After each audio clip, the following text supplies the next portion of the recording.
മക്കളെ പ്രത്യേകിച്ച് ആണ് നമ്മൾ 12th ബയോളജിൻ്റെ ക്ലാസ്സസ് ഒക്കെ സ്റ്റാർട്ട് ചെയ്തു, അടിപൊളിയായിട്ട് പഠിച്ച് മുന്നോട്ട് പോവുകയാണ്. അപ്പോൾ 11th നിങ്ങൾ പഠിച്ചപ്പോൾ മനസ്സിലായി ബയോളജി നമ്മൾ 10th വരെ പഠിച്ചതുപോലെയല്ല, കുറച്ചധികം ബുദ്ധിമുട്ടിക്കുന്ന ഒരു സബ്ജക്റ്റ് തന്നെയാണ്. നമുക്ക് ഫുൾ മാർക്ക് വാങ്ങണമെങ്കിൽ നല്ല രീതിയിൽ കഷ്ടപ്പെട്ട് പഠിക്കേണ്ടതായിട്ടുണ്ട് എന്ന്. +2ലേക്ക് വരുമ്പോഴും ഇതേപോലെ തന്നെയാണ് ബയോളജി. ഈ ബയോളജിയിൽ എങ്ങനെ നമുക്ക് ഫുൾ മാർക്ക് മേടിച്ചു തരാം, അല്ലെങ്കിൽ എങ്ങനെ നമുക്ക് ഫുൾ മാർക്ക് മേടിക്കാൻ പറ്റും എന്നുള്ള കുറച്ച് ടിപ്സാണ് മിസ് അവിടെ പറഞ്ഞു തരാൻ പോകുന്നത്. ഒന്നാമത്തെ കാര്യം എന്ന് പറയുന്നത്, നമുക്കറിയാം ബയോളജിയിലെ ഏറ്റവും പ്രധാനപ്പെട്ട കാര്യമാണ് ടെർമിനോളജീസ് എന്ന് പറയുന്നത്. പല അധികം ടേംസുകൾ വരുന്നുണ്ട്, അതിന് ഡെഫിനിഷൻസ് വരുന്നുണ്ട്, എക്സാമ്പിൾസ് വരുന്നുണ്ട്. അപ്പോൾ ഒന്നാമത്തെ കാര്യം ഈ ടേംസ് നന്നായിട്ട് പഠിക്കുക എന്നുള്ളതാണ്. അപ്പോൾ ഈ ടേംസ് പഠിക്കാനായിട്ട് നമ്മുടെ ക്ലാസ്സുകളിൽ നമ്മൾ ഓരോ തവണ ഡെയിലി ക്ലാസ് പഠിക്കുമ്പോഴും ഹൈലൈറ്റ് ചെയ്ത് പോയിന്റ്സും അതിൻ്റെ എക്സാമ്പിൾസും വെച്ച് പഠിക്കുന്ന കാര്യമാണ്. ഇപ്പോൾ സെക്ഷൽ റീപ്രൊഡക്ഷൻ്റെ കാര്യം തന്നെ നമ്മൾ ആ പ്ലാന്റ്സിൻ്റെ കേസിൽ പഠിക്കുമ്പോൾ തന്നെ നമുക്കറിയാം ആൻജിയോസ്പേംസ് എന്ന് പറയുന്നത് എന്താണ്, അതിൽ റീപ്രൊഡക്ഷൻ എന്താണ്, അതിൻ്റെ ഓരോ ഭാഗവും ഡയഗ്രാം ബേസ്ഡ് ആയിട്ടാണ് പഠിക്കുന്നത്. അപ്പോൾ ഇത്തരത്തിൽ ഡയഗ്രാംസ് ഉള്ളെടുത്ത് ടെർമിനോളജീസ് പഠിക്കുന്ന സമയത്ത് വരച്ച് ഒന്നും കൂടെ റീഡ്രോ ചെയ്ത് ലേബൽ ചെയ്ത് പഠിച്ചാൽ അത് നിങ്ങളെ നല്ല രീതിയിൽ പഠിക്കാൻ എളുപ്പമായിരിക്കും. രണ്ടാമത്തെ കാര്യം ബേസിക്സ് സ്ട്രോങ് ആക്കുക എന്നുള്ളതാണ്. നിങ്ങൾ ഈ ഓരോ ടേംസ് പഠിക്കുന്നതിൻ്റെ കൂടെ ബേസിക്സ് ആയിട്ടുള്ള ചെറിയ ചെറിയ ടേംസുകൾ സ്ട്രോങ് ആക്കി നിങ്ങളുടെ ഫൗണ്ടേഷൻ ബേസ് സെറ്റ് ആക്കിയാൽ മാത്രമേ ഹയർ കോഴ്സസിലേക്ക് പോകുമ്പോൾ നിങ്ങൾക്ക് ഈ കാര്യങ്ങളൊക്കെ ഓർത്തെടുക്കാനും വീണ്ടും പഠിക്കുന്ന സമയത്ത് ഇത് എളുപ്പമാക്കാനും പറ്റുള്ളൂ. മൂന്നാമത്തെ കാര്യം എന്ന് പറഞ്ഞാൽ റീഡ് ആൻഡ് റിപ്പീറ്റ് എന്നുള്ളതാണ്. നമ്മൾ എത്ര പഠിച്ചാലും നമുക്കറിയാം NCERT ടെക്സ്റ്റ് ബുക്ക് എന്ന കാര്യം നമ്മുടെ കയ്യിൽ പെട്ടെന്ന് ഒതുങ്ങില്ല. പക്ഷേ NCERT ടെക്സ്റ്റ് വായിക്കാതെ നിങ്ങൾ എക്സാമിന് പോവുകയേ ചെയ്യരുത്.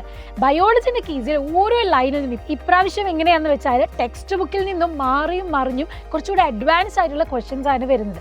അപ്പോൾ അത് നിങ്ങളെ ബുദ്ധിമുട്ടിക്കാതിരിക്കണമെങ്കിൽ നിങ്ങൾ ഓരോ തവണ ലൈവ് കഴിഞ്ഞ് നമ്മൾ പഠിക്കുന്ന സമയത്ത് അതിൽ DPPs അറ്റൻഡ് ചെയ്യുന്നത് വഴി NCERT വീണ്ടും വായിച്ചു കഴിയുമ്പോൾ നിങ്ങൾക്ക് സ്പോട്ട് ചെയ്യാൻ പറ്റും എവിടെ നിന്നാണ് 1 മാർക്ക് 2 മാർക്ക് ക്വസ്റ്റ്യൻസ് വരുന്നത് എന്നുള്ളത്. അപ്പം നമ്മുടെ അഗ്നി ബാച്ചിൽ ഇതുകൊണ്ടാണ് പ്രോപ്പർ ലൈവ് ക്ലാസ്സസ്, അതിൻ്റെ കൂടെ കോണ്ടന്റ് വീഡിയോസും ഓരോ ക്ലാസ് കഴിഞ്ഞ് DPP ക്വസ്റ്റ്യൻസ് നിങ്ങൾക്ക് തരുന്നത്. അപ്പോൾ നിങ്ങൾക്ക് ടെക്സ്റ്റ് ബുക്ക് കംപ്ലീറ്റ് ആയിട്ട് എന്ത് ചെയ്യാൻ പറ്റും, പഠിക്കാൻ പറ്റും. അതുകൊണ്ട് NCERT നല്ല തറോ ആയിട്ട് വായിക്കുക.